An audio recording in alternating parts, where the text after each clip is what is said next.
तो नमस्कार कृषि छात्रों, बहुत बहुत स्वागत है आप सभी का फसल डॉक्टर के यूट्यूब प्लेटफॉर्म पर। दोस्तों, मेरा नाम है अभिषेक शर्मा और जैसा कि आपको पता है कि हम कंटिन्यू एनिमल हस्बेंड्री पढ़ रहे हैं और आज हमारा जो है फिफ्थ लेक्चर ये होने वाला है दोस्तों, जिसमें हम कवर करेंगे फिजिकल प्रॉपर्टीज़ ऑफ मिल्क। साथ ही मैं आपको बता दूं दोस्तों कि आज ये हमारा लास्ट लेक्चर होने वाला है डेयरी का। मतलब आज हमारी डेयरी कंप्लीट हो जाएगी और अब इसके बाद हम शुरू करेंगे एनिमल का बेसिक। ठीक है दोस्तों, और साथ में हम इनकी डिजीज़ के बारे में, इनके नस्लों के बारे में, जो डिफरेंट टाइप ऑफ वेराइटीज़ इसमें हमको देखने मिलेंगी उनके बारे में, और साथ में मुर्गी पालन। तो ये जो पोर्शन है दोस्तों आपका लगभग 87% इससे कवर होगा पीएटी में। ठीक है दोस्तों, तो ये हमको कवर करना है। साथ में अगर आप बीएचयू की कर रहे हैं तो बीएचयू के लिए भी ये आपको लगभग लगभग ये जो पोर्शन है आपका 90% इससे पूछा जाता है।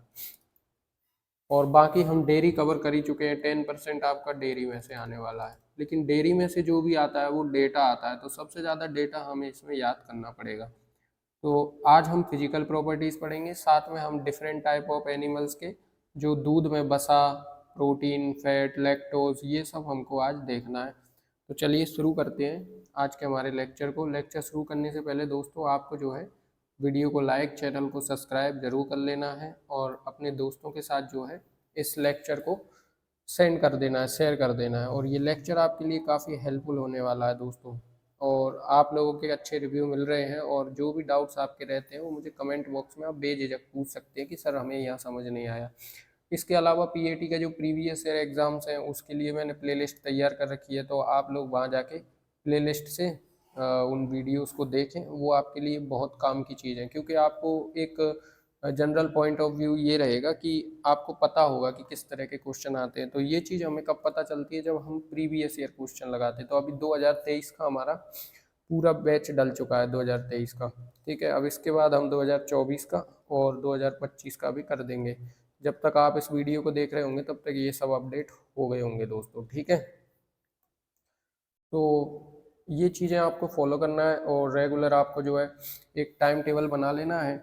उस टाइम टेबल के अकॉर्डिंग आपको पढ़ना है दोस्तों कि कितने समय तक क्या पढ़ना है। ठीक है, और नोट्स वगैरह आपको सब टेलीग्राम चैनल पर मिल ही जाएंगे। आप जुड़ ही गए होंगे, टेलीग्राम चैनल का लिंक मैंने डिस्क्रिप्शन में दिया है। और अगर आपको वहाँ से ना मिले तो फिर चैनल पे जाना और वहाँ लिंक्स वाले सेक्शन में आपको टेलीग्राम चैनल का लिंक मिल जाएगा। तो वहाँ आपको क्या है, सारे पीडीएफ नोट्स वगैरह ये सब अवेलेबल मैं करा दूंगा, जहाँ तक जो भी पॉसिबल रहेगा वो। ठीक है दोस्तों, तो सबसे पहले जानते हैं कि दूध के भौतिक गुण क्या होते हैं। सबसे पहले जब हम कहीं भौतिक शब्द देखते हैं तो इसका तात्पर्य सीधा ये होता है कि ये वो वस्तु हैं जिनको हम आँख से देख सकते हैं। ठीक है, साथ में इनको हम कभी कभी छू भी सकते हैं। कुछ ऐसी चीज़ें जो भौतिक होती हैं, तो आँखों से देख लिया, छू लिया, ये सब चीज़ें भौतिक होती हैं। लेकिन दूध में इसका क्या योगदान है?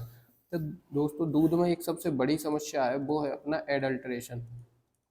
अब ये एडल्ट्रेशन क्या है दोस्तों? तो ये एडल्ट्रेशन होती है मिलावट।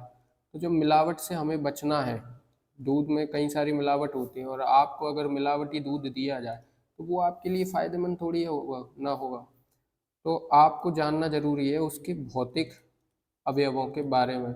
जब तक आपको फिजिकल प्रॉपर्टीज ऑफ मिल्क पता नहीं होगी तब तक आप जो है दूध का मिलावट पता नहीं कर सकते। तो ये सबसे पहला पॉइंट है कि हम फिजिकल प्रॉपर्टीज ऑफ मिल्क क्यों पढ़ते हैं। अगर आपसे कोई पूछे ना, मतलब एग्जाम में आपसे पूछा जाए कि फिजिकल प्रॉपर्टीज ऑफ मिल्क को क्यों पढ़ा जाता है, तो आपको एडल्ट्रेशन के बारे में समझाना होगा। तो वहाँ अगर ऑप्शन में होगा तो एडल्ट्रेशन आपको लिखना होगा। अब जो हम जो एनिमल हस्बेंड्री पढ़ रहे हैं दोस्तों, ये आपकी जो है बीएससी में भी काम आने वाली है। तो इसको जो है इस प्रकार पढ़ें कि आगे भी आपको काम आ जाए। तो सबसे पहले हम भौतिक गुणों में, जैसे आपको पता है कि जनरली भौतिक गुण क्या होते हैं, तो किसी का रंग मान लीजिए। ठीक है, रंग, शेप, साइज, ठीक है, कई सारी चीज़ें होती हैं। तो ये जो है आपके भौतिक गुणों में आते हैं। तो हम वहीं से शुरू करते हैं। हमारा जो पहली चीज़ है, अब रंग में तो आप जानते ही हैं कि दूध का रंग होता है हल्का पीला होता है। एक तो हल्का पीला होता है और एक होता है पूर्ण पीला। पूर्ण पीला, पूर्ण पीला, और एक होता है सफ़ेद। तो इस प्रकार आपके दूध के रंग होते हैं दोस्तों। ठीक है, ये आपको दूध के रंग देखने को मिलेंगे। अब कौन से रंग का दूध कौन सी नस्ल से प्राप्त होता है, हमें वो देखना है। तो जो हल्का पीला दूध होता है, ये कैरोटीन के कारण आता है, कैरोटीन के कारण। ठीक है, तो कैरोटीन के कारण गाय का दूध कैसा होता है, हल्का पीला। और ये कौन सी गाय है अपनी, ये देसी गाय है दोस्तों। देसी गाय का दूध हल्का पीला होता है। और इसी कैरोटीन की अधिकता के कारण ये दूध गाय का ज़्यादा पीला हो जाता है। ठीक है, लेकिन कौन सी गाय का, तो वो हो जाता है अपनी विदेशी गाय। जितने भी विदेशी गाय हैं उनका दूध आप देखोगे तो ज़्यादा पीला होगा। इवन जब आप उनका घी बनाते हैं उनके दूध का, तो वो घी भी जो है इतना पीला हो जाता है कि आप अगर पीले रंग को देख लो और उस घी को देख लो, सेम होगा। सफ़ेद रंग जो है हमारा प्रोटीन केसिन के कारण आता है। केसिन की अधिकता आपको पता है भैंस के दूध में होती है। तो ये भैंस के दूध में जो है केसिन आपको दिखेगा। तो भैंस का दूध सफ़ेद होता है, उसका कारण क्या है, उसमें जो केसिन होता है उसके कारण हम इसको पढ़ते हैं। तो ठीक है दोस्तों, उसके कारण ये सफ़ेद हो जाता है। अब दोस्तों आपको करना क्या है कि ये जो मैं लिखवा रहा हूँ आपको इनको नोट करना है अच्छे से। उसका कारण ये है कि ये सब पूछ लिए जाते हैं, हल्के हल्के पॉइंट्स आपसे पूछ लिए जाते हैं, और उस समय जो है सब चीज़ आपको याद होना चाहिए। ठीक है, तो हम ये रंग के बारे में पढ़ रहे हैं, आप एक हेडिंग बना के रंग, उसके बाद आप यहाँ ये सब चीज़ें लिख सकते हैं। यहाँ हेडिंग बना ले रंग, और बगल में लिख ले कलर। इस प्रकार आप हेडिंग बना बढ़िया से लिखें, अपनी भाषा में लिखें ताकि आपको जो समझ आ जाए। मेरी भाषा में तो आपको समझ नहीं आएगा, आज आप ऐसा लिख लोगे लेकिन कल को आप भूल जाओगे कि कहाँ क्या बताया, तो उस तरह से ना लिखें। अब मैंने कैरोटीन ज़्यादा बताया लेकिन मैंने सिंपल लिखा, तो आपको कैसे पता होगा, पूर्ण पीला हो जाता है ज़्यादा कैरोटीन के कारण। ठीक है दोस्तों, अब इसी प्रकार हम आगे बढ़ते हैं। तो ये जो हमारा दूध होता है इसमें कुछ कुछ कंटेंट होता है। हमारा दूध है, ये आपका दूध है। ठीक है, और इस दूध में क्या क्या चीज़ होती है, तो एक हमारा बसा होता है, बसा जिसे हमने फैट के रूप में पढ़ा, और होता है केसिन। बसा और केसिन दो चीज़ होती हैं दूध में। ठीक है दोस्तों, एक तो हमारा बसा और केसिन। अगर हम इन दोनों स्ट्रक्चर्स को अलग कर दें, इन दोनों को क्या कर दें, हम अलग कर दें, दूध से निकाल दें, तब जो है हमारा दूध बन जाता है क्या, दूध बन जाता है हमारा पनीर जल। क्या बन जाता है, पनीर जल। पनीर जल को दोस्तों हम इंग्लिश में वे कहते हैं, वे। पनीर जल को इंग्लिश में वे कहा जाता है। और इसको और भी बोला जाता है, इसे राइबोफ्लेविन, लैक्टोक्रोम या लैक्टोफ्लेविन के नाम से भी जान सकते हैं। क्यों जान सकते हैं, क्योंकि इनकी उपस्थिति बढ़ जाती है, और इनकी उपस्थिति बढ़ने के कारण इसका रंग थोड़ा सा हरा पीला हो जाता है। जो पनीर जल होता है इसका रंग कैसा होता है, हरा पीला। और ये किसकी उपस्थिति के कारण होता है, तो ये अपना राइबोफ्लेविन, राइबोफ्लेविन राइबोफ्लेविन और अपना लैक्टोक्रोम, लैक्टोक्रोम और अपना लैक्टोफ्लेविन, लैक्टोफ्लेविन। तो ये जो तीनों हैं दोस्तों, ये आपके तीनों ही एक प्रकार के पिगमेंट हैं। क्या है, आपके पिगमेंट्स। और पिगमेंट्स मैंने आपको ये जब शुरू किया था डेयरी उस समय भी बताया था, अभी बीच में कुछ दिन पहले भी बताया। तो हमने क्या पढ़ा दोस्तों कि दूध में क्या क्या चीज़ होती है, बसा और केसिन। अगर इन दोनों को ही दूध से बाहर कर दिया जाए तो बचे हुए जल को हम कहते हैं पनीर जल। पनीर जल कैसा होता है, हरा पीला होता है। इसलिए आपने कभी सुना होगा कि जो मार्केट में दूध आता है गांव से, बेचने वाले दूध या ग्वाले जो दूध लेकर हमारे घर तक पहुंचते हैं, वो कभी कभी हरा पीला सा दूध होता है हरा पीला दूध होता है। तो ये दूध जो एक्चुअली दूध होता है वो क्या होता है, उसमें से वो बसा निकाल लेते हैं। ठीक है दोस्तों, केसिन तो नहीं निकाल सकते लेकिन निकल जाती है, लेकिन बसा तो वो निकाल ही लेते हैं। तो जब बसा निकाल लेते हैं, केसिन निकल जाता है, तो बचता हरा पीला दूध है, तो वो हमको दे जाते हैं।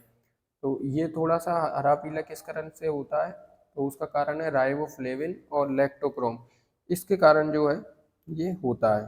ठीक है दोस्तों, तो आपको समझ आ गया होगा।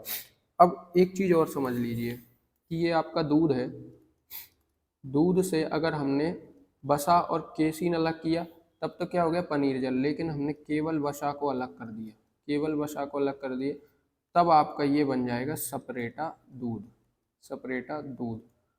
और इसी दूध से अगर हमने दही बना लिया तो उसको बोलेंगे सपरेटा दही, सपरेटा दही। ठीक है दोस्तों, तो बसा अलग कर लिया तो ये बन जाएगा सपरेटा दूध। सपरेटा दूध में आपको जो है केसीन तो पर्याप्त मात्रा में रहेगा, इसीलिए तो उसके जो है क्लोड बनते हैं, जो क्लोट्स बन जाएंगे। हम इसमें जो कर्ड लेते हैं वो कर्ड किससे तैयार हो गई, वो कर्ड हमारी केसीन के कारण तैयार हो गई, बसा तो हमने निकाल दिया।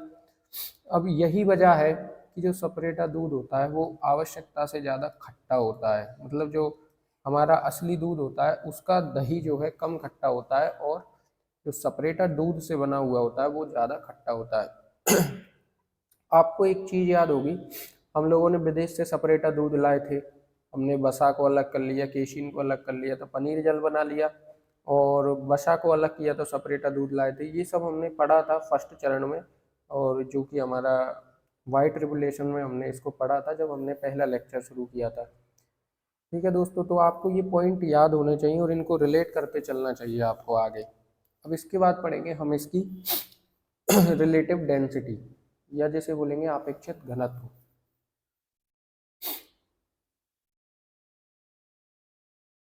ये है आपका अगला point, relative density. Relative density, इसको कई नामों से जाना जाता है। एक तो इसको अपेक्षित घनत्व बोला जाता है, अपेक्षित घनत्व, अपेक्षित घनत्व, और इसको बोला जाता है विशिष्ट घनत्व, विशिष्ट घनत्व। साथ में बोला जाता है इसको गुरुत्वीय भार,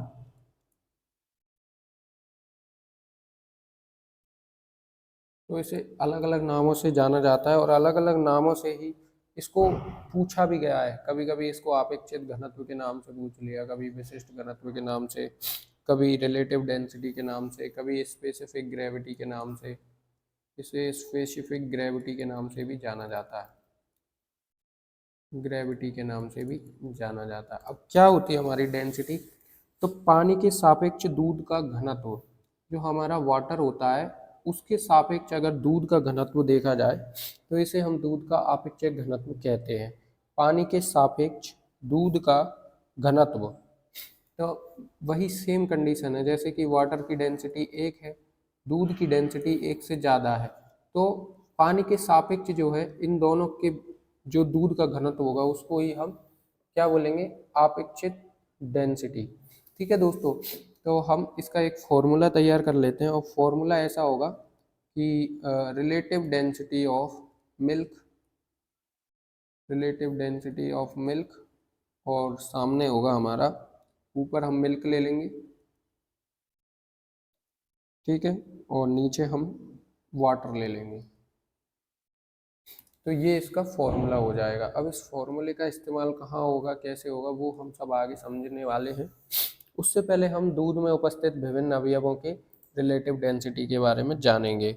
जो अवयव होते हैं दूध में, जैसे कि हमारा जल हुआ, बसा रहित ठोस हुआ, लैक्टोज, प्रोटीन, केसीन, खनिज लवण, इन सब में क्या क्या इनकी रिलेटिव डेंसिटी होती है वो हमको पता होना चाहिए। तो सबसे पहले हम जानेंगे जल के बारे में। तो जल आपका कहीं भी हो दोस्तों, जल आपको कहीं भी देखा जाए वहाँ उसकी रिलेटिव डेंसिटी 1 होगी।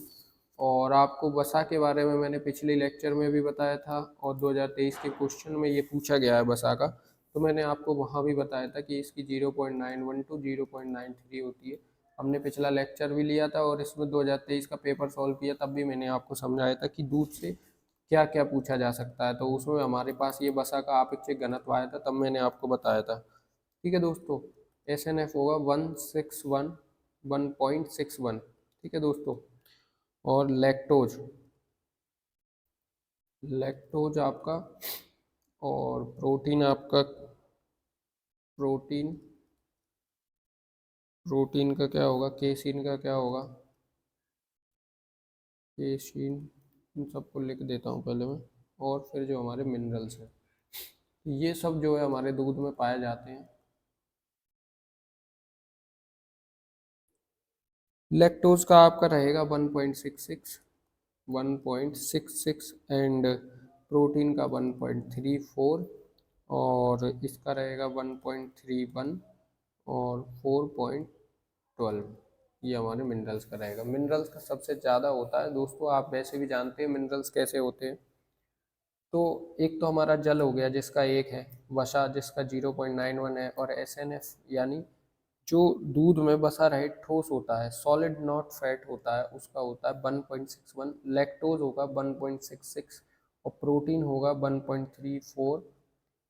केसिन, अब यहाँ भी प्रोटीन दिया और यहाँ केसिन दिया। केसिन प्रोटीन का एक प्रकार है। और प्रोटीन क्या क्या है दोस्तों, तो दूध में कई प्रकार के प्रोटीन हमने पढ़े थे। इसके अलावा हमने ग्लोबुलिन प्रोटीन पढ़ा था केसिन के अलावा, और भी कई तरह के प्रोटीन उसमें होते हैं। तो उनका जो है अपेक्षित घनत्व ये रहेगा। बाकी केसिन का थोड़ा अलग होता है, केसिन का थोड़ा कम होता है, 1.31 होता है, और मिनरल्स का ये होता है। अब इसमें से आपसे जो है पिछले कई वर्षों में जो पूछा गया है उसके बारे में आपको बता देता हूँ।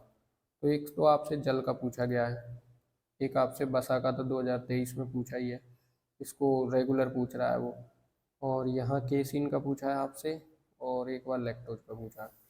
तो ऐसे आपको ये सब चीज़ें याद होनी चाहिए। ठीक है दोस्तों।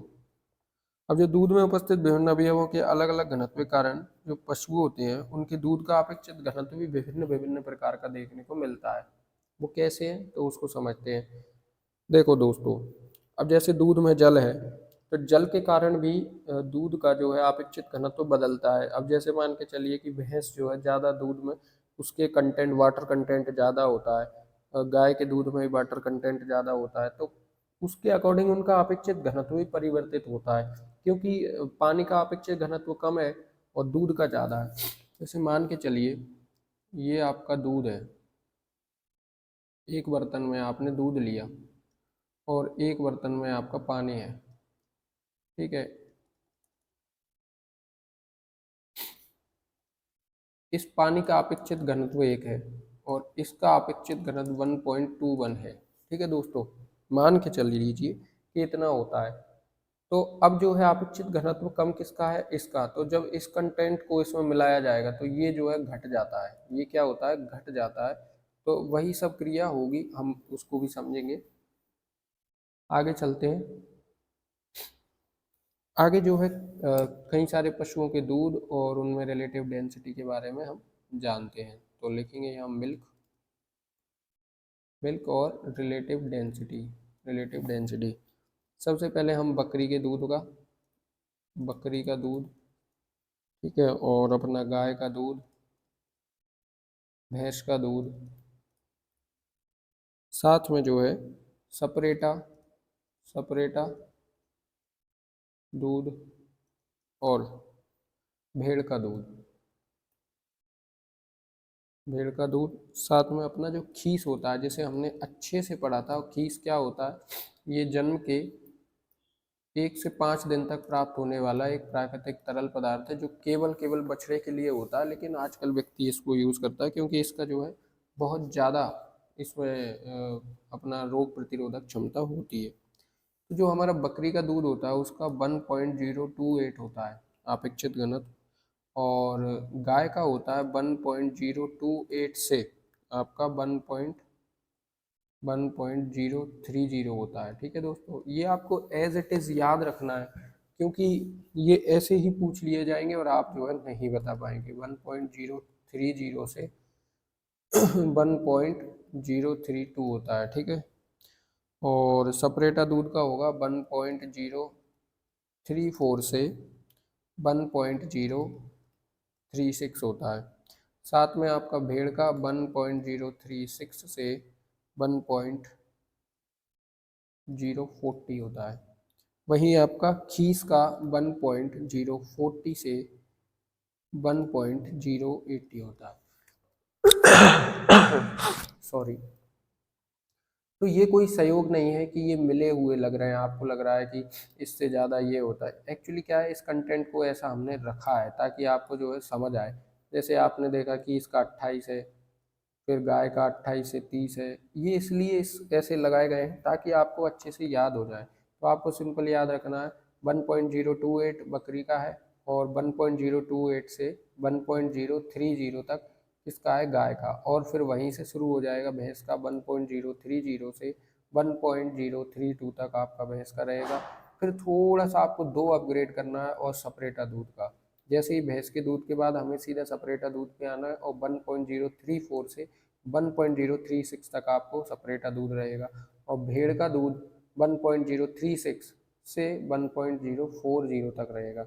और खीस का रहेगा 1.040 से 1.080 तक आपका खीस का रहेगा।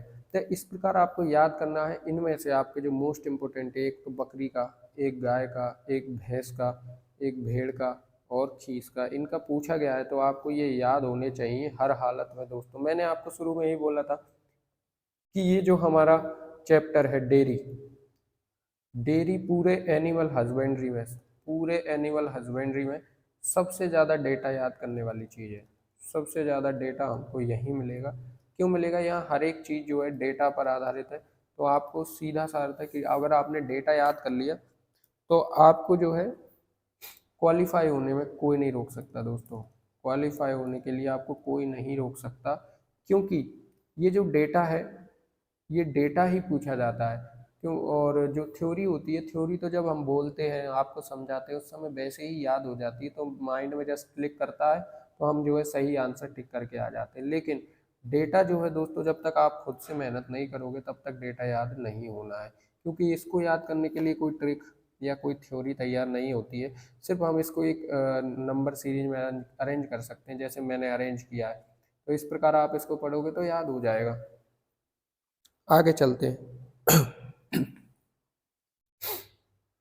अब जैसे कुछ चीज़ें होती हैं, जैसे आपका पानी और क्रीम होता है, वाटर, वाटर और क्रीम को दूध में मिलाने से, वाटर और क्रीम को दूध में मिलाने से उसकी रिलेटिव डेंसिटी, जो दूध की अपेक्षित घनत्व होता है वो घट जाता है। दूध का अपेक्षित घनत्व घट जाएगा। जबकि सपरेटा दूध मिलाने या बसा निकालने से, सपरेटा दूध मिलाने से, सपरेटा दूध मिलाने से, मिलाना मतलब उसमें डालना से बढ़ जाएगा, और बसा निकालने से, वसा निकालने से घट जाएगा, बसा निकालने से घट जाएगा, आपका क्या घट जाएगा। तो ये चीज़ें आपको पता होनी चाहिए कि वाटर और क्रीम ऐड करने से, अगर दूध में हम पानी मिलाएं और क्रीम मिला दें, पानी और क्रीम अगर हम दूध में मिला दें तो आपका जो है दूध का रिलेटिव डेंसिटी कम हो जाएगा, लेकिन सपरेटा दूध ऐड कर दें तो वो बढ़ जाएगा, और बसा निकाल दें तो कम हो जाएगा। अब ये चीज़ कैसे कम और ज़्यादा हो रही है वही मैं आपको समझाता हूँ। कि आपका जो है दूध है, दूध एक कंटेंट में आपका दूध है ये, ठीक है। इस दूध का, जैसे मान के चलिए ये बकरी का दूध है, तो इसका 1.028 आपका क्या रहेगा, रिलेटिव डेंसिटी होगा। अब जो है मैं इसमें पानी मिला दूँ, क्या मिला दूँ, पानी, पानी मैंने मिलाया, वाटर मिलाया, वाटर का अपेक्षित घनत्व 1 होता है, अर्थात इससे कम है। तो जब कम कंटेंट वाली चीज़ को मिलाओगे तो अपेक्षित घनत्व कम करेगा, ये बढ़ाएगा थोड़ी, ये कम करेगा, क्योंकि ये पहले से कम है तो ये कम कर देगा। ठीक है दोस्तों, उसी प्रकार क्रीम जो होती है हमारी, क्रीम का भी जो है अपेक्षित घनत्व दूध के घनत्व की तुलना में कम होता है, इसीलिए क्रीम मिलाने पर। अब सपरेटा दूध है हमारा, सपरेटा दूध मिलाने से बढ़ क्यों रहा है उसका मैं आपको कारण बता रहा हूँ। कि जो आपका सपरेटा दूध है उसका आपको जो रिलेटिव डेंसिटी है वो दूध से कई गुना ज़्यादा है, वो दूध से 1.034 ये उसकी रिलेटिव डेंसिटी है। अगर ये दूध में मिलाएंगे तो जाहिर सी बात है ये ज़्यादा है तो इसका कंटेंट बढ़ जाएगा। तो ऐसे आपको ये याद रहना चाहिए। ठीक है दोस्तों, इसके बाद जो है हम आगे चलते हैं, और जो हमारी रिलेटिव डेंसिटी है किन किन यंत्रों के द्वारा मापी जाती है, रिलेटिव डेंसिटी ज्ञात करने की विधि, ज्ञात करने की विधि कौन सी है। तो इसमें हम पढ़ेंगे दोस्तों, एक पढ़ेंगे आपका लैक्टोमीटर, लैक्टोमीटर, और एक होता है आपका आरडी बोतल, आरडी बोतल, और एक होगा आपका वेस्टफॉल तुला विधि, वेस्टफॉल तुला मेथड। तो इनके द्वारा हम जो है दूध में रिलेटिव डेंसिटी को ज्ञात करते हैं। अब जो आपका लैक्टोमीटर होता है दोस्तों, ये एक प्रकार का हाइड्रोमीटर होता है। लैक्टोमीटर और हाइड्रोमीटर दोनों में क्या अंतर है? हाइड्रोमीटर दोस्तों जल के लिए इस्तेमाल किया जाता है, लैक्टोमीटर दूध के लिए इस्तेमाल किया जाता है। ठीक है दोस्तों, इसको अपन शुद्धता मापी या दूध मापी भी के नाम से भी जानते हैं। इसको शुद्धता मापी, शुद्धता मापी या दूध मापी के नाम से भी जाना जाता है, दूध मापी के नाम से भी इसे जाना जाता है। और लैक्टोमीटर से हर साल क्वेश्चन आता है दोस्तों। ठीक है दोस्तों, तो हर साल इस पर एक ना एक क्वेश्चन आपको देखने को मिलेगा। ये आर्कमिडीज के प्लवन सिद्धांत पर काम करता है। प्लवन, ये आर्कमिडीज ने फिजिक्स में जो है एक सिद्धांत दिया है। ये फिजिक्स के जो है प्रोफेसर है और इनके द्वारा जो है एक प्लवन सिद्धांत दिया गया था। तो ये उस पर काम करता है। क्या होता है प्लवन सिद्धांत हमें जानने की जरूरत नहीं है, सिर्फ हमें पता होना चाहिए कि आर्किमिडीज के प्लवन सिद्धांत पर काम करता है। और आर्किमिडीज कौन थे? तो ये थे हमारे फिजिक्स के टीचर मान लीजिए, प्रोफेसर मान लीजिए, जो उस समय पर ये थे। ठीक है दोस्तों, तो ये क्या होता है इसके बारे में थोड़ा सा मैं आपको बता दूं। तो जो लैक्टोमीटर होता है, इसमें आपको जो है 0 से 40 तक, इस पर जो है इसके पृष्ठ पर 0 से 40 तक आपको निशान देखने को मिलेंगे। और ये दूध के द्वारा दूध में कुल ठोस एवं बसा रहित ठोस भी ज्ञात कर लेता है। क्या ज्ञात कर लेता है? टोटल टोटल सोल्यूबल फैट और SNF, इनको भी दूध में से ज्ञात कर लेता है। तो ये दूध की शुद्धता को मेजर कर लेता है, साथ में टोटल सोल्यूबल फैट और SNF, इन सब की भी ये खोज कर लेता है। और लैक्टोमीटर के द्वारा हम कितने अमाउंट तक का जो है अपेक्षित घनत्व ज्ञात कर सकते हैं? तो वो आपका एक से लेके आप जो है 1.04 तक आप जो है इसमें ज्ञात कर सकते हैं। इसके साथ ही हमारी आरडी बोतल विधि और बेस्ट फालतूला विधि है। इनके बारे में हमें ज़्यादा नहीं जानना है। अब मैं आपको थोड़ा लैक्टोमीटर को दिखा देता हूँ कैसा होता है आपका लैक्टोमीटर। ये आपका जो है लैक्टोमीटर है दोस्तों, ये आपका लैक्टोमीटर है। इसमें आपको जो है यहाँ 0 से 40 तक 0 से 40 तक आपको अंक दिखेंगे। ठीक है, और ये मीज़र सिलेंड्रिक है, इसमें जो है हमारा कंटेंट रहता है। और इसको जब हम दूध में डुबोते हैं तो घनत्व होता है। तो ये जो है, ये जो कंटेंट है ये ऊपर बढ़ता है और ये यहाँ तक जितने ऊपर जाएगा, हम जितना इसको नीचे डालेंगे उतना ऊपर जाएगा। अब इसमें क्या है, जब हम लेफ्टोमीटर के स्तंभ के पास में दूध की सतह में जब इसको डुबाते हैं तो केसीय बल के कारण, जैसे मान के चलिए ये आपका क्या है, लैक्टोमीटर है, और जब मैं इसको पानी में डुबो रहा हूँ, तो केसीय बल यानी इसके पृष्ठ पे लगने वाला बल इस इस इस दूध को थोड़ा सा ऊपर उठा देगा। ठीक है, ये दूध जो है इतना ऊपर उठ जाएगा, यानी पृष्ठीय केसीय बल लगने के कारण दूध का कंटेंट उठ जाएगा। एक बार और समझाता हूँ, पहले मुझे पेन चेंज कर लेने दो। देखो अच्छे से समझना, ये आपका मिल्क बाउल है। ठीक है, ये भरा हुआ है। ठीक है, अब यही सेम बाउल में आपको यहाँ एक एग्जांपल के लिए बना रहा हूँ, यही बाउल, मतलब कोई दूसरा नहीं बना रहा हूँ, इसी को मैं यहाँ रिप्रेजेंट कर रहा हूँ। तो सेम यही बाउल है, लेकिन इसमें हमने लैक्टोमीटर डाल दिया। ठीक है, लैक्टोमीटर डाल दिया तो इस दूध में जो पहले कंटेंट था, पहले इतना था, इतना भरा हुआ था, ये इतना। ठीक है, लेकिन जैसे जैसे मैं लैक्टोमीटर को अंदर डालूंगा ये कंटेंट ऊपर उठेगा। आपको भी पता है जब आप उंगली डालते हैं पानी में तो वो पानी ऊपर उठ जाता है थोड़ा सा। तो ये जो है इसको बोलते हैं कि उसका पृष्ठ बढ़ जाता है, तो करेक्ट लैक्टोमीटर रीडिंग हमें नहीं मिलती है। तो इसलिए हम इसमें क्या करते हैं, 0.5 को ऐड कर देते हैं। इसका जो फॉर्मूला होगा उसमें 0.5 ऐड करेंगे। तो ये क्यों करते हैं? क्योंकि वो जो उसका लैक्टोमीटर का स्तंभ है, दूध की सतह केसीय बल के कारण वास्तविक तल से कुछ ऊपर उठ जाती है, जिससे हमें वास्तविक पाठ्यांक नहीं प्राप्त हो पाता है। अतः सही लैक्टोमीटर पाठ्यांक करेक्ट इलेक्ट्रोमीटर रीडिंग ज्ञात करने के लिए लिए गए इलेक्ट्रोमीटर पाठ्यांक यानी कि ऑब्जर्व इलेक्ट्रोमीटर रीडिंग में हम 0.5 ऐड करेंगे। ठीक है, वही मैं आपको समझा रहा था। तो अब चलिए इसके फॉर्मूले को भी हम लोग समझेंगे।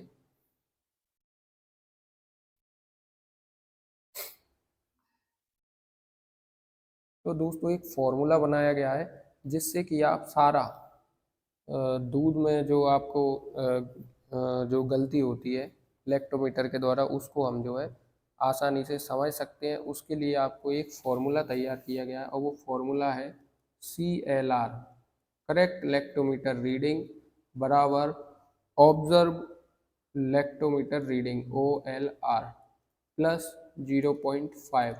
अब जो है अलग अलग टेम्परेचर पर हम जो है दूध को लेते हैं, तो अगर हमें जो है सही तापक्रम क्या होता है उस पर हमें लेना चाहिए, तो वो होता है 60 डिग्री फ़ारेनहाइट। 60 डिग्री फ़ारेनहाइट पर हमें दूध का अपेक्षित घनत्व ज्ञात करना चाहिए। 60 डिग्री फ़ारेनहाइट हो या 15.5 डिग्री सेंटीग्रेड हो, 15.5 डिग्री सेंटीग्रेड, इन तापमान पर हमें क्या लेना चाहिए, अपेक्षित घनत्व यानी रिलेटिव डेंसिटी ऑफ मिल्क इस तापमान पर लेना चाहिए। लेकिन ये तो वास्तविक हो नहीं सकता ना कि हम जिस समय दूध का घनत्व ले रहे हो सकता है उस समय दूध का ये तापमान ना रहा हो या कुछ और रहा हो। अब मान के चलिए कभी कंडीशन ऐसी आ जाती है कि दूध का तापमान नहीं एडजस्ट कर पा रहे हैं, तो हम जो है उस समय क्या करेंगे, तो हमने फिर फॉर्मूले में एक चेंज और कर दिया। तो हमने फॉर्मूले में चेंज क्या कर दिए, CLR बराबर observe reading plus 0.5 plus minus T. Plus minus T क्यों लिखा मैंने दोस्तों, तो मैं इसको समझाता हूँ। तो दूध का अपेक्षित घनत्व हमें किस ताप पर ज्ञात करना है, 60 डिग्री फ़ारेनहाइट या 15.5 डिग्री सेंटीग्रेड पर। ठीक है, यदि तापक्रम इससे अधिक होता है, तापक्रम अगर अगर 60 डिग्री फ़ारेनहाइट से ज़्यादा होता है तब प्रत्येक डिग्री फ़ारेनहाइट के लिए हम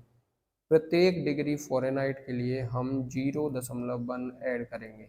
0.1 ऐड करेंगे। जैसे मान के चलिए कि 60 है और अब हो गया 61 डिग्री फ़ारेनहाइट, तो हमको ऐड क्या करना है, इधर ऐड करना है हमको 0.1।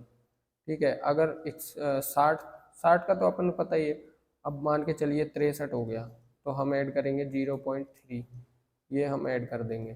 तो इस प्रकार हमें ऐड करना है। ठीक है दोस्तों, लेकिन ये तो हो गई बात ज़्यादा की। अब मान के चलिए कि 60 डिग्री फ़ारेनहाइट से कम हुआ, 60 डिग्री फ़ारेनहाइट से कम हुआ, तब हम जो है इसमें 0.1 डिग्री 0.1 घटा देंगे। क्या कर देंगे दोस्तों, घटा देंगे। ठीक है, तो जब बढ़ेगा तब बढ़ा देंगे, जब घटेगा तब घटा देंगे। ये तो आपका डिग्री फ़ारेनहाइट के लिए हो गया। लेकिन अब आप लोगों का पूछना ये होगा कि सर सेंटीग्रेड में अगर बढ़ा और घटा तो जब सेंटीग्रेड में बढ़ेगा और घटेगा उसके लिए आपको क्या करना रहेगा,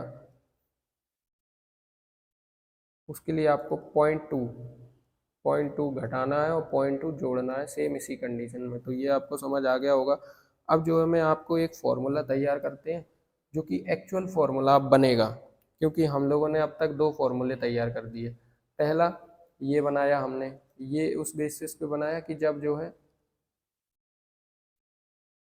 ये हमने किस बेसिस पे बनाया कि करेक्ट इलेक्ट्रोमीटर रीडिंग कैसे लेंगे, क्योंकि इलेक्ट्रोमीटर जब हम पानी में डुबोएंगे तो उस समय उसका केसीए बल के कारण वो दूध ऊपर उठ जाएगा, तो एक्चुअल तो रीडिंग ले ही नहीं पाएंगे। तो फिर हमने एक्चुअल लेने के लिए हमने निकाला ऑब्जर्व इलेक्ट्रोमीटर रीडिंग OLR निकाला।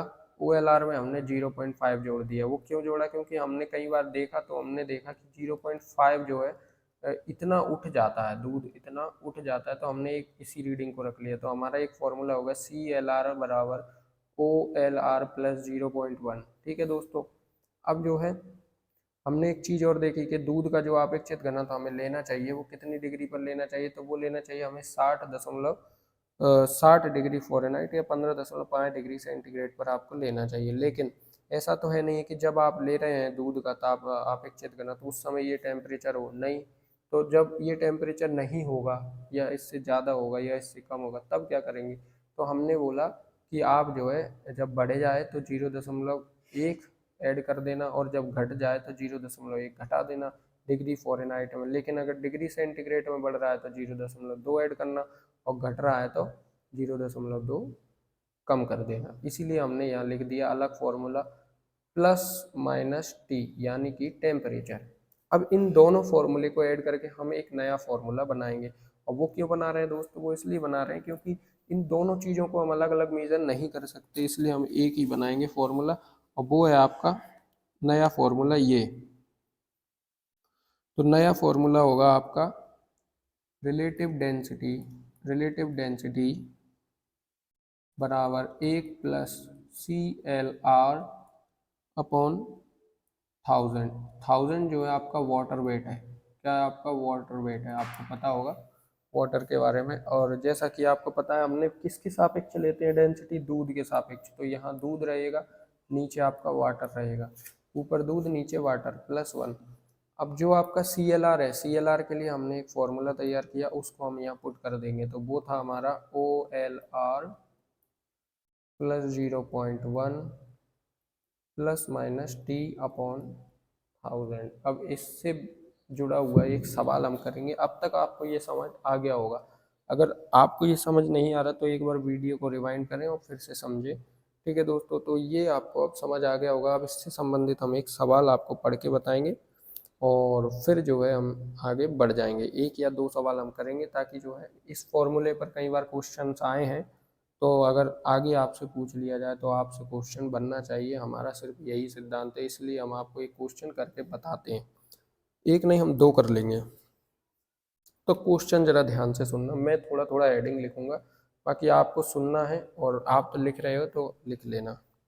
यदि लैक्टोमीटर का पढ़ा गया पाठ्यांक 32.5 है, ठीक है, तो क्वेश्चन है हमारा। और क्वेश्चन था कि लैक्टोमीटर का पाठ्यक्रम, लैक्टोमीटर का रिलेटिव डेंसिटी, लैक्टोमीटर ने कितनी बताई, लैक्टोमीटर ने बताई 32.5। ठीक है दोस्तों, और नमूने का तापक्रम यानी टेम्परेचर, किसका, दूध का, नमूने का तापक्रम कितना बताया, 75 डिग्री फ़ारेनहाइट बताया, 75 डिग्री फ़ारेनहाइट बताया। तब दूध का अपेक्षित घनत्व क्या होगा, तब दूध का अपेक्षित घनत्व क्या होगा। ठीक है, और साथ में बताइए कि यह दूध कौन सा है। अब जब आप रिलेटिव डेंसिटी निकाल लोगे तो आपको याद होगा कि किस दूध का कितना रिलेटिव डेंसिटी होगा। तो ये दूध कौन सा है, किस किस जानवर का है या कौन सा दूध है, वो भी आपको बताना है। तो चलिए सीधा सीधा सब कुछ दिया ही है, अब हम फॉर्मूले में पुट करेंगे। तो सबसे पहले आपको बताएं कि जो लैक्टोमीटर का पढ़ा गया पाठ्यांक है वो है 32.5 और टेम्परेचर है 75 डिग्री फ़ारेनहाइट। अब हमको लेना था 60 डिग्री फ़ारेनहाइट पर, और ये कितना है 75 डिग्री फ़ारेनहाइट, तो कितना बढ़ गया, 15 बढ़ गया। और हमें लेना है 0.1 से, तो ये आपका बन जाएगा 1.5।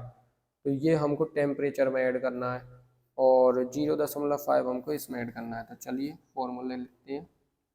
फॉर्मूला तो आपको पहले मैंने लिख के बता दिया, मैं डायरेक्ट पुट करता हूँ। ठीक है, 1 + 32.5 + 0.5 + 1.5 अपॉन में आपका 1000 रहेगा दोस्तों। ठीक है, तो अब जो है इन सबको ऐड कर दो। तो ऐड करने के बाद आपका जो है समय से वो सम आएगा आपका 34.5 अपॉन 1000। ये आपका सम हो जाएगा दोस्तों। अब जो है हम इस 1000 को एक बार यहाँ दे देंगे, तो ये बनेगा आपका 1000 + 34.5 अपॉन 1000। ठीक है, और इनका जो है हम गुणा करेंगे, तब ये आ जाएगा आपका 1034.5 अपॉन 1000। अब इससे भाग दे दोगे तो आपका आंसर आ जाएगा 1.0345। अब आपको पता होगा ये किस दूध का है, तो ये किस दूध का अपेक्षित घनत्व है, तो ये आपका है दोस्तों सपरेटा दूध का। आपको याद हो तो ये आपके सपरेटा दूध का अपेक्षित घनत्व है। तो इसी प्रकार आपसे सवाल पूछा जाएगा। सवाल में आपसे पूछा जाएगा कि लैक्टोमीटर की रीडिंग है 32.5, किस टेम्परेचर पर, 75 डिग्री फ़ारेनहाइट पर। वो यहाँ डिग्री सेंटीग्रेड भी लिख सकता है, जो भी लिखे। आपको तो क्या करना है, अगर फ़ारेनहाइट में हो तो 60 से ऊपर नीचे जाना है, और डिग्री सेंटीग्रेड में हो तो 15.5 से ऊपर नीचे जाना है। ठीक है, अब वो आपसे रिलेटिव डेंसिटी भी पूछ सकता है, या फिर पूछ सकता है कि दूध, यानी दूध कितना या किसका दूध है, एक तो ये पूछ सकता है। अब वो आपको तीनों चारों चीज़ें देके, तीनों चारों चीज़ें देकर टेम्परेचर भी आपसे पूछ सकता है। टेम्परेचर का भी वो आपसे सवाल कर सकता है। क्यों कर सकता है? क्योंकि आपके पास एक फॉर्मूला है, और फॉर्मूले में हमेशा एक चीज़ होती है कि वो सारी चीज़ देकर कोई एक पूछता है, तो उस फॉर्मूले के अकॉर्डिंग उसे निकालना रहता है। तो उसी प्रकार अगर वो टेम्परेचर ना भी दे, लेकिन बाकी सारी चीज़ें दे दे, तो आप टेम्परेचर निकाल सकते हैं इसी फॉर्मूले से। ठीक है दोस्तों, तो ये आपको समझ आ गया होगा। अब जो है हम आगे चलते हैं और आगे पढ़ते हैं।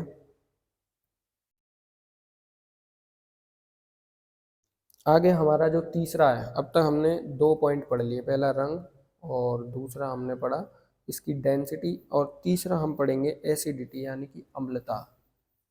अम्लता तीसरा पॉइंट है हमारा, अम्लता। अम्लता या जिसे एसिडिटी कहा जाता है।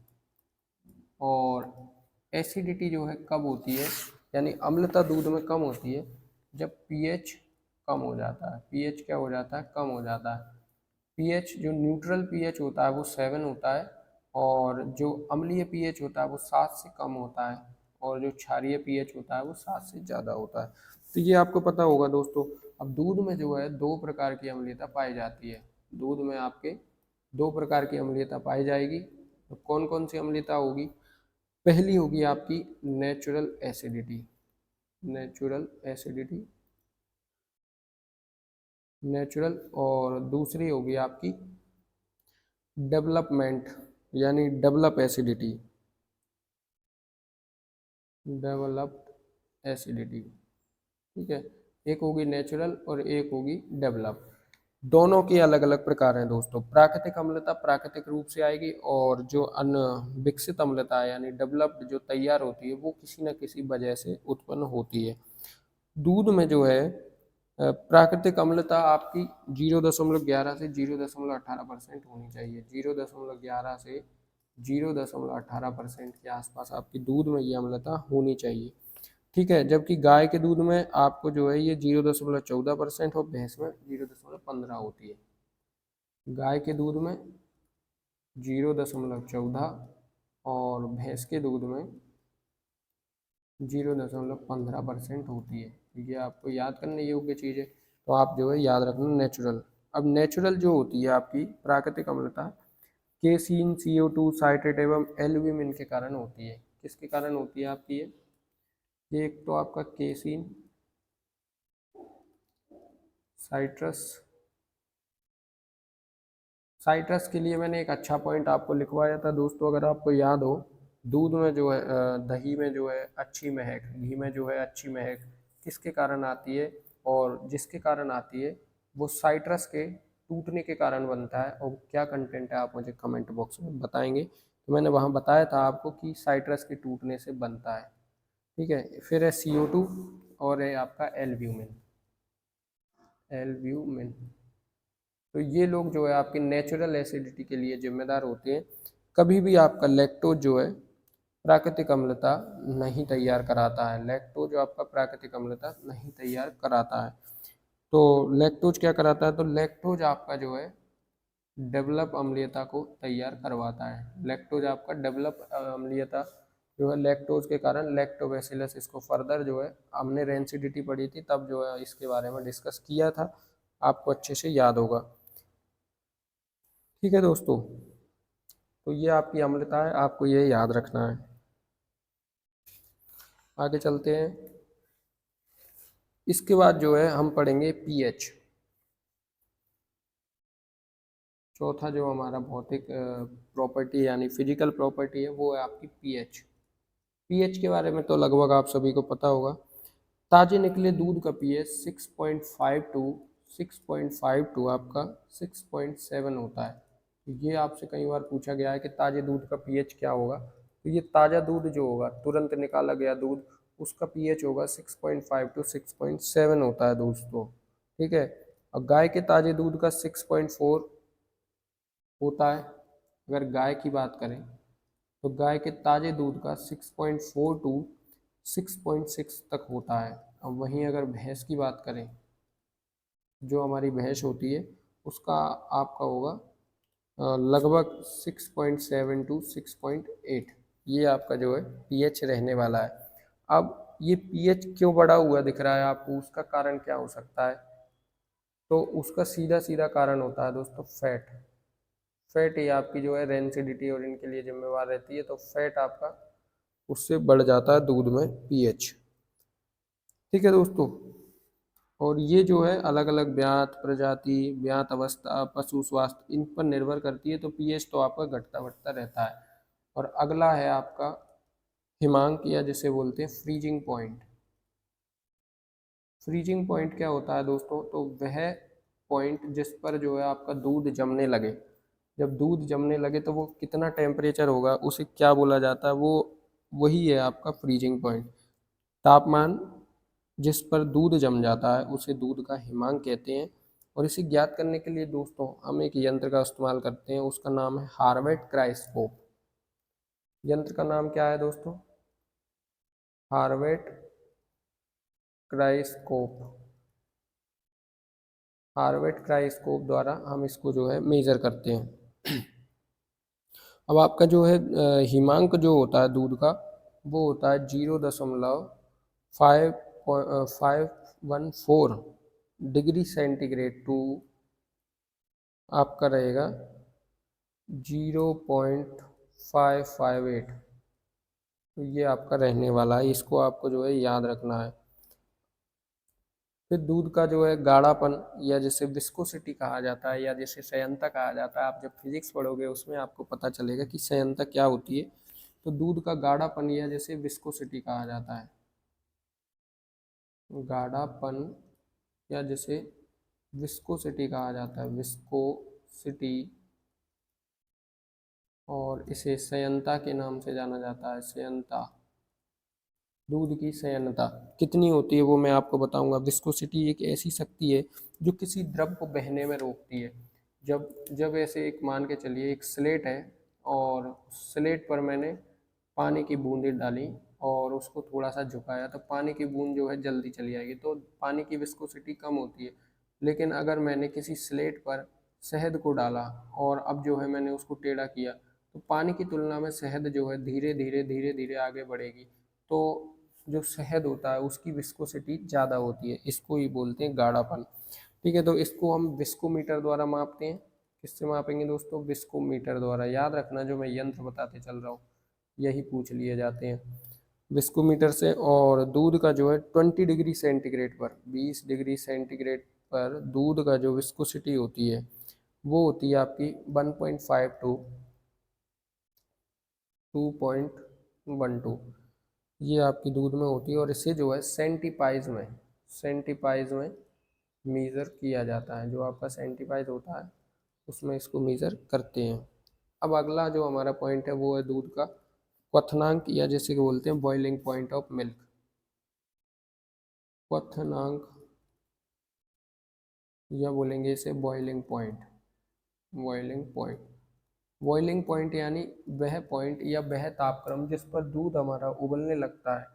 जब हम दूध को गर्म करते हैं तो दूध नॉर्मल प्रकार से गर्म होता है, लेकिन एक टेम्परेचर जब दूध जो है गर्म होने के बाद उबलने लगता है तो उसको ही हम जो है क्वथनांक बोलते हैं। और क्वथनांक क्या होता है, कितना होता है, वो हम बताते हैं। तो क्वथनांक आपका जो है सॉलिड मैटर पर निर्भर करता है। दूध में जितने सॉलिड मैटर होंगे दूध का क्वथनांक उतना ज़्यादा। ठीक है दोस्तों, तो क्वथनांक अधिक और कम किस पर निर्भर करेगा? सॉलिड मैटर पर। और आपका जो है दूध, गाय के दूध का क्वथनांक अलग होता है और भैंस का अलग होता है। गाय का दूध आपका 100.15 डिग्री सेंटीग्रेड पर उबलने लगता है। वहीं जो है भैंस का दूध आपका 100.5 डिग्री सेंटीग्रेड या 100.8 डिग्री सेंटीग्रेड पर उबलने लगता है। तो ये आपका जो है क्वथनांक यानी बॉइलिंग पॉइंट हो गया। इसके अलावा जो है हम इलेक्ट्रिक कंडक्टिविटी को देखेंगे। तो दूध की इलेक्ट्रिक कंडक्टिविटी क्या होती है उसको समझते हैं। EC of milk, electric conductivity. तो दोस्तों इलेक्ट्रिक कंडक्टिविटी क्या होती है, दूध से जब इलेक्ट्रिक्स को गुजारा जाता है तो जिस तेजी से जिस स्पीड से दूध से वह पार होती है उसे ही दूध की इलेक्ट्रिक कंडक्टिविटी बोला जाता है। और इसे जो है हम ए मीटर से नापते हैं, ए मीटर से नापते हैं, ये आपको पता होना चाहिए। दूध में जो है आपकी विद्युत चालकता किससे ज्ञात की जाती है, एमीटर से ज्ञात की जाती है। और ये जो है आपके क्लोराइड्स आयन के कारण बढ़ती और घटती है, क्लोराइड्स आयन्स के कारण आपकी बढ़ेगी और घटेगी, ये आपको पता होना चाहिए। और ये जो है मोह यानी MHO में ज्ञात की जाती है, मोह में ज्ञात की जाती है, ये आपको याद होना चाहिए मोह। ठीक है दोस्तों, कितनी होती है तो 0.003 से 0.005 मोह होती है इलेक्ट्रिक कंडक्टिविटी। ठीक है दोस्तों, ये याद होना चाहिए। और दूध की जो स्पेसिफिक हीट होती है यानी विशिष्ट ऊष्मा होती है वो कितनी होती है, तो ये आपका फिजिक्स में पूछा गया सवाल है। जब आपसे फिजिक्स पूछा जाता है तो उसमें दूध की विशिष्ट ऊष्मा, पानी की विशिष्ट ऊष्मा पूछ ली जाती है। तो इसको हिंदी में बोलेंगे स्पेसिफिक हीट, स्पेसिफिक हीट। दूध की स्पेसिफिक हीट क्या है दोस्तों, तो आपको पता होना चाहिए 0.930 से 0.945, ये आपकी कैलोरी ग्राम में होती है। स्पेसिफिक हीट को कैलोरी प्रति ग्राम डिग्री सेंटीग्रेड में मेजर किया जाता है, यही उसकी इकाई और इकाई भी पूछी जाती हैं। ठीक है दोस्तों, तो ये तो दोस्तों क्या थे हमारे दूध के फिजिकल जो प्रॉपर्टीज़ होती हैं दूध में, उनके बारे में हमने समझा। अब जो है एक चीज़ और रह जाती है वो आपका वसा परीक्षण। इसके बाद हम जो है विभिन्न पशुओं के विभिन्न संगठन, दूध के संगठन के बारे में पढ़ेंगे। तो अब जो हमारे पास बचा है उसको देख लेते हैं। तो वसा परीक्षण कैसे करते हैं वो समझ लेते हैं।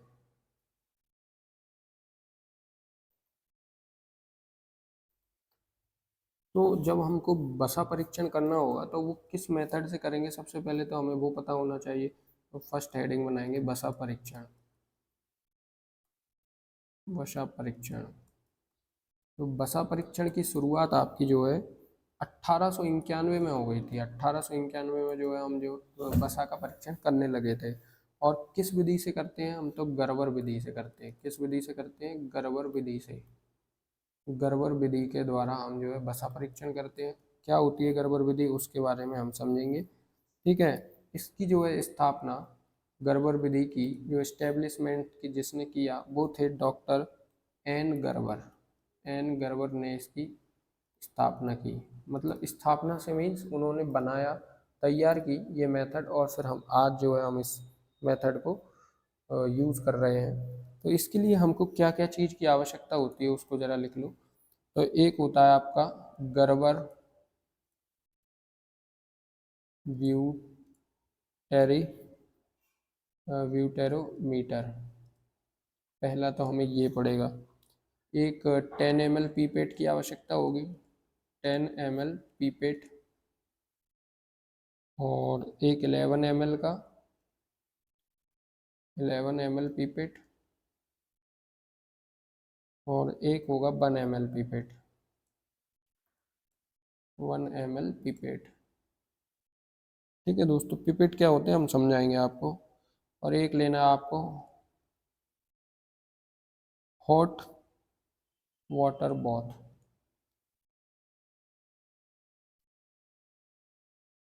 ठीक है, और इसके बाद जो है जो इसकी विधि है उसके बारे में हम समझेंगे। तो गर्बर ब्यूटारोमीटर क्या होता है दोस्तों, इसमें 0 से 10 तक के निशान होते हैं जो दूध में वसा के प्रतिशत को दर्शाते हैं। तो इसमें 0 से 10 तक निशान होंगे और वो कैसा दिखता है मैं आपको बताऊंगा अभी। ठीक है, 10 ml पीपेट क्यों लेते हैं, 10 ml का उपयोग जो हम पीपेट का उपयोग करते हैं वो H2SO4 को मापने के लिए करते हैं। H2SO4 यानी सल्फ्यूरिक अम्ल। सल्फ्यूरिक एसिड को मीज़र करने के लिए हम जो है इस्तेमाल करते हैं। ठीक है दोस्तों, 11 पीपेट का प्रयोग जो हम करेंगे उसका हम दूध सैंपल मेज़र करने के लिए, मिल्क सैंपल के लिए हम 11 ml पीपेट का इस्तेमाल करेंगे। मिल्क सैंपल के लिए 11 ml के पीपेट का इस्तेमाल करेंगे। और जो हमारा एमाइल अल्कोहल है इसमें हम जो है मिलाते हैं, और वो क्यों अभिरंजक के रूप में मिलाना पड़ता है, तो हम एमाइल अल्कोहल मिलाएंगे, उसको हम 1 ml पीपेट से मिलाएंगे। तो सभी पीपेट का अलग अलग इस्तेमाल है आपका, ये आपको पता होना चाहिए। और जो जल ऊष्मक है इसमें जो पानी भरा होता है वो लगभग 70 डिग्री सेंटीग्रेड का होना चाहिए, मतलब इतनी डिग्री सेंटीग्रेड का पानी उसमें होना चाहिए। अब विधि क्या है दोस्तों, तो उसको हम जरा देखेंगे।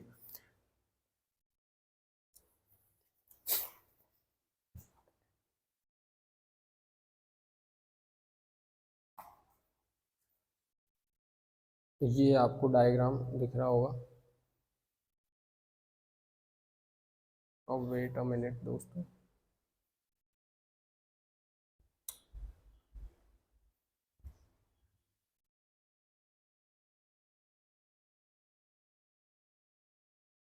ये ऊपर आपने ये डेयरियों पर देखा होगा दोस्तों, जो आपके आसपास डेयरी होंगी वहाँ आपने इस यंत्र को देखा होगा। इसमें जो है 0 से 10 तक के निशान होंगे, 0 से 10 तक निशान होंगे, और यही है आपका ब्यूटारोमीटर, या जिसे गर्बर पिपेट भी बोला जाता है। ठीक है दोस्तों, एक होगी आपकी सेंट्रीफ्यूग, या जिसे गर्बर मेथड बोला जाता है, सेंट्रीफ्यूग मशीन होती है। उसमें दोस्तों इस पीपेट को इस तरह लगा दिया जाता है उसमें अंदर। यहाँ जो है आपको ये जो पीपेट दिखाई दे रही है, वो जो मशीन सेंट्रीफ्यूग मशीन है उसमें इस प्रकार इस पीपेट को लगा दिया जाता है। ठीक है, अलग अलग डायरेक्शन में इस प्रकार। और जब इसको अंदर लगा देते हैं तो लगभग 1000 राउंड पर मिनट यानी आरपीएम, 1000 आरपीएम पर इसको चलाते हैं, और बहुत स्पीड में चलाते हैं। ठीक है दोस्तों, तभी जो है परीक्षण हो पाता है। और उसमें जैसे कि हम सल्फ्यूरिक एसिड मिलाते हैं, और आपका हमने एमाइल मिलाया था, आइसो एमाइल एल्कोहल मिला सकते हैं, ये सब हम मिलाते हैं। ये आपके पीपेट है, एक आपका 11 ml का, एक 10 ml का, एक 1 ml का, ये पीपेट है। आपको पीपेट जो है इस प्रकार के नहीं मिलेंगे, आपको पीपेट जनरली कांच के मिलेंगे मार्केटों में। ये पीपेट थोड़े महंगे पीपेट हैं, कांच के मिलते हैं, उसमें नंबरिंग होती है इस प्रकार, यहाँ नंबरिंग देखने को मिलेगी। तो वो क्या है, मैनुअल है, और ये ऑटोमेटिक है, मतलब इनमें सेट कर दो पहले, यहाँ सेट सेट कर दिया जाता है और यहाँ प्रेशर करके भर लिया जाता है पीपेट से। तो ये मॉडर्न है, बाकी हम लोग जो है पुराने इस्तेमाल करते हैं। अब इस विधि में जो है 1000 पर मीटर पर चलाते हैं, 4-5 मिनट घुमाते हैं, तो उससे जो है हमको इसकी पता चल जाता है कि दूध में कितनी वसा है, और वो वसा परसेंटेज 0 से 1 तक का जो निशान होता है उसमें हमें पता चलता है। ठीक है दोस्तों, तो ये आपका जो है वसा परीक्षण हो गया। और आपको मैंने एक चीज़ बताना था, आरडी बोतल, ये आपका आरडी बोतल है जिससे हम जो है वसा दूध का, ये आपका आरडी बोतल है दोस्तों। ठीक है, इससे हम रिलेटिव डेंसिटी ऑफ मिल्क जो है ज्ञात करते हैं दोस्तों। और ये अलग प्रक्रिया है, ये अधिक सक्सेसफुल नहीं थी, केवल सक्सेसफुल आपकी लैक्टोमीटर रही है। इसके बाद जो है अलग अलग जातियों में हम दूध के उनकी वसा प्रोटीन की मात्रा को हम पढ़ने वाले थे। तो ये आपके लिए चार्ट बनाया है दोस्तों, इसको ऐसा का ऐसा आप लोग याद करना है। ठीक है दोस्तों, तो इसमें जो याद करने वाली चीज़ें हैं वो कैसे याद करी जाएंगी, मैं आपको थोड़ा सा समझा देता हूँ।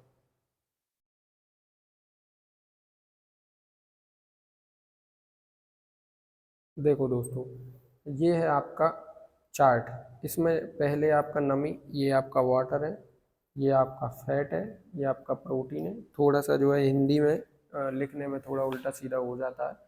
दुग्धम, यह आपका लैक्टोज है, लैक्टोज, ये आपका प्रोटीन, ये आपका फैट, ये आपका वाटर, ये आपका मिनरल,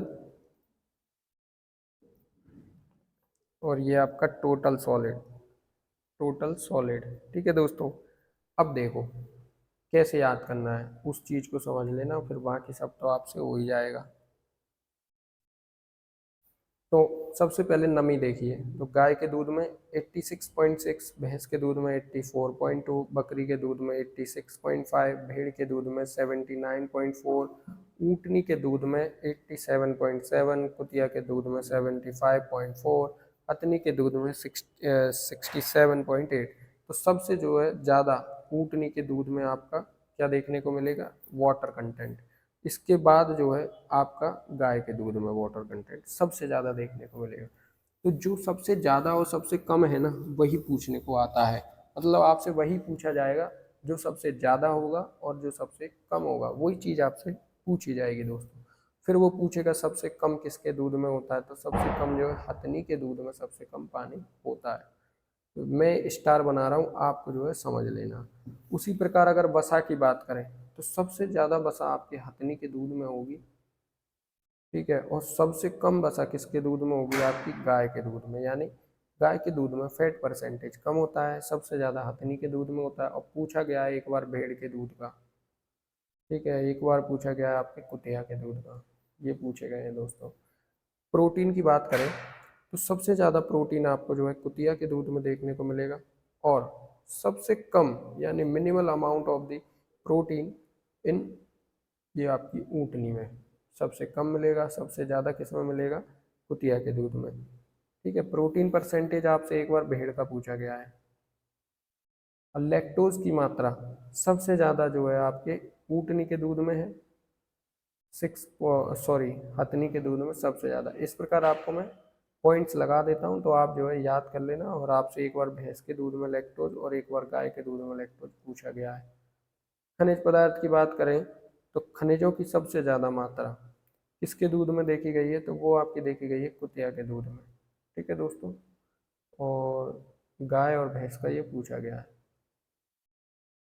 कुल ठोस की मात्रा अगर देखा जाए तो सबसे ज़्यादा आपकी हथनी के दूध में है, और ये आपसे पूछा गया है 16.5, 13.5। ये टेबल दोस्तों आपकी 3 से 5 क्वेश्चन के लिए तैयार है। मतलब अगर आप जो है इसको याद कर लोगे तो 3 से 5 क्वेश्चन आपके बनना तय है। 100% इसमें से आपके क्वेश्चंस आते ही आते हैं दोस्तों, 1-2 देखने को मिलते हैं। एक बार तो पूरी टेबल में से 5-7 क्वेश्चन पूछे गए थे। तो ये टेबल बहुत ही इंपॉर्टेंट है, कुछ ना पूछे वो, लेकिन इनमें से एक चीज़ आपसे ज़रूर पूछ ही लेगा वो। तो इसको आप याद कर लेना, बिल्कुल घोट लेना कि आपसे अगर कोई पूछे तो आपको क्विक आपको पता होना चाहिए, ठीक है। तो आज हम जो है आपका डेयरी कंप्लीट कर चुके हैं। अब नेक्स्ट सेशन आपको पता है किस चीज़ का होने वाला है, वो मैंने आपको शुरुआत में ही समझा दिया था कि इसको पढ़ेंगे हम। तो वीडियो को लाइक, चैनल को सब्सक्राइब जरूर कर लेना। मिलते हैं अब अगली सीरीज़ में, तब तक के लिए जय हिंद, जय भारत, धन्यवाद।